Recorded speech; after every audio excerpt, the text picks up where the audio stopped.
Welcome to Road Testament on Drive. Today I'm with JF Musial. Hi, Mike.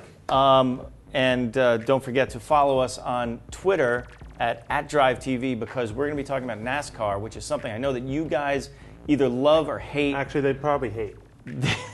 Knowing our audience, which is mostly European-centric, some American. Elitists. Yeah, they are elitists. Road racing from one, they're probably going to hate this topic, but it is a very interesting topic, and we can't keep ignoring it. We have to talk. And there is some big news today from Ford, and so we're going to be talking about that. And well, there it is. Well, there it is. Let's just talk about it. Well, we saw the Ford Fusion come out in Detroit, right? Which everyone was skeptical about. I'm still a little. It's a very cool design. It's a very design-forward design. Aston Martin-ish. Exactly. Kind of. Yeah, and so what they've done is they've brought that design to their NASCAR vehicle, which, there it is. You know what? After you can say decades of stale-looking, typical tube-frame chassis. Right. This is a leap forward. That's exactly a leap forward. Is a very big leap forward. All right, for NASCAR. And that's what Ford's the whole point is of this, because of the car of tomorrow, which is the standardized NASCAR construct for these cars. Cars have looked really similar. We're going to get into that in a little bit. But I just want to, if we go to the side profile, I really, look at this. This is an actual, I mean, it's a design. Have you seen this kind of design in NASCAR, the non-jelly bean? And by the way, just as an aside, we're going to try not to shake this thing because apparently you guys, there's people, you guys hate when we shake the screen. But look at this. I mean, this is a really good looking, first of all, there's no Fusion Coupe yet, or Coupe if you're in the UK. The one thing I hate is that there's still, what would transform NASCAR entirely? What? They got rid of the sticker lights and they actually were legitimate lights in there. It would actually look more like a vehicle, more like a race car. Exactly. One step at a time. Okay. All right, I know the guys down in Daytona, the Francis, they can only do so exactly. But I just want to. But first, I want to show you two cars that this reminds me of, which is a good thing. Okay. And so the first one is badass. Badass. You know who that is. Von Gittin Jr.'s RTRX. It's awesome. Concept Pro Touring 69 Mustang that he did for the SEMA show a couple of years ago. Very cool. Also, I don't know, I found this years ago, and I love this thing. It's a chopped 69 Camaro, with the crazy wing on the back. I love that. I don't know. I can see your comparison to the new Ford Fusion NASCAR. Actually, look at that. Exactly. So those. Great. So I think it's a really good design. I love the short fenders. If you can't have them in real life, because what car company can do the really short fenders and still make it side impact worthy? So another thing Ford gets credit for on this is really being the first one to break the design mold, and that's something that the company, as they launched this today, they announced that. So, Jamie Allison said, we want a Fusion to be the car that helped return stock car to NASCAR. And that's kind of what they're doing. That's their point. So they must have been thinking about this 5 years down the road with the Fusion. Well, right? When the design concept started coming out, when they were designing the car, they had to have this in mind, right? You would think they did. And because don't forget, the NASCAR is an aerodynamic. The aerodynamicist. It's all about aerodynamics. That's 100% of the sport. It seems like just making lefts and stuff, but aerodynamics is a big part of it. Yeah, there's only so much mechanical grip you can have for exactly. However, as fans, we want to look at the cars, and we have to respond to the cars. Yeah. At least as would-be NASCAR fans, because a lot of NASCAR fans are into the drivers and stuff, but that's a whole NASCAR culture thing. But if they want to get more people into it, they have to look at the engineering side as well as the driver side. The marketing, the gimmicks. The part I hate, is only sustaining them so far. To bring NASCAR to a whole new level, which is let's be frank here, it's at the top of its game in the U.S., but to expand it globally, you've got to look at it at a different angle. And they need more cool cars. Yeah. So let's look back. Because that's what people look at when they look at the. Exactly. And let's see, 40 years ago, NASCAR race cars looked a lot different. Look at this. Look at Don White's Daytona. This is, badass. that's badass. Yeah. And look, if you we'll get back to the Fusion. If you superimpose the Fusion on top of that, it's very similar. You actually have a roof line and an elongated roof line down and sloping back. Exactly, and this is totally hot. 5 years later, right? Things changed a little bit. Okay, what's next? And you've got the AMC Matador. I had to grab that one. But still, that looks like a car. Dragging something, yeah. It's exhaust. Dragging exhaust. That's but how it's good still, the Matador was. It was an AMC. I mean, what do you want?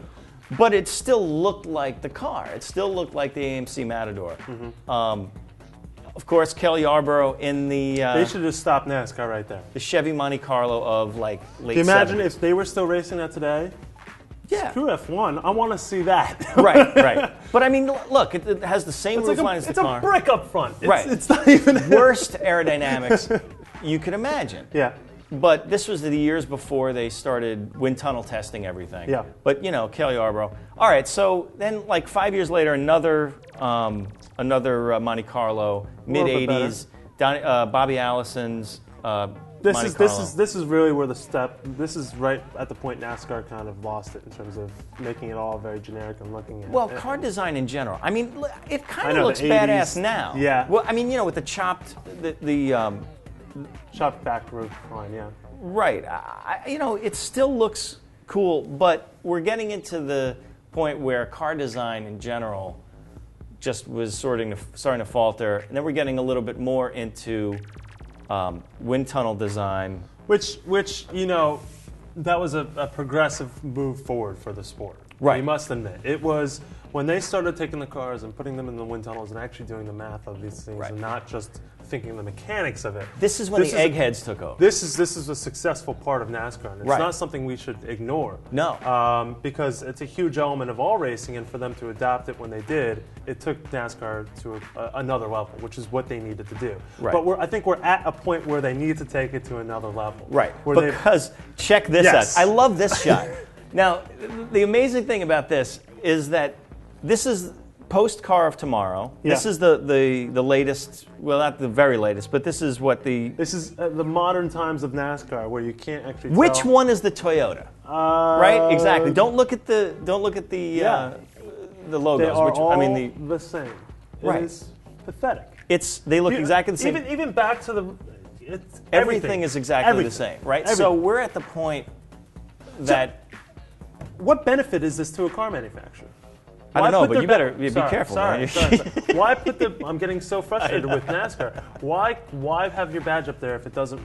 Well, that's the problem. Yeah. That's the problem they're running into because, Car of Tomorrow, better for safety, probably better for fuel economy, better for aerodynamics. All for safety, all for all those things, but this has taken a whole step further where it's like, when you look at the 24 Hours Daytona this coming weekend, you see cars you can actually go out and purchase branding, sort of, in the showroom, minus the RX-8 tube frames. The Porsches, the Ferraris, the R8s. This is the same level. It's about branding again.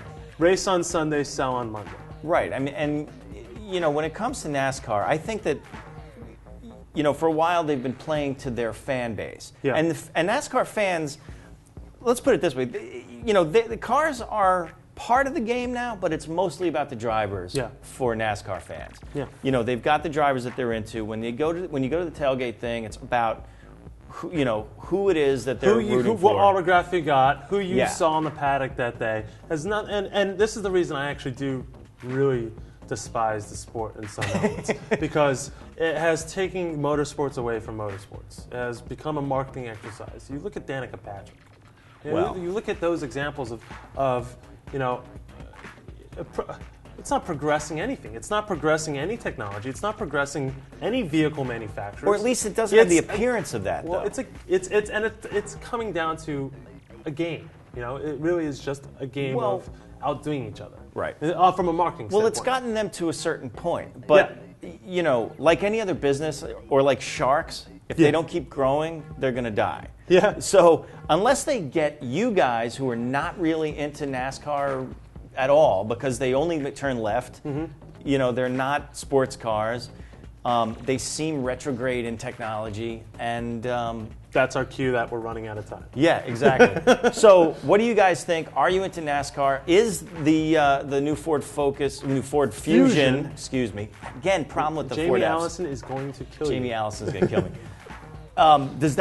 Is that going to make you watch NASCAR more or less, or what do you think? Go to @DriveTV, let us know, or leave a comment. It's got me. I'm going to watch the Daytona. I'm going to watch it now for a while. Daytona 500. We'll see how it goes. Cool. Road Testament. Adios. Seacrest out.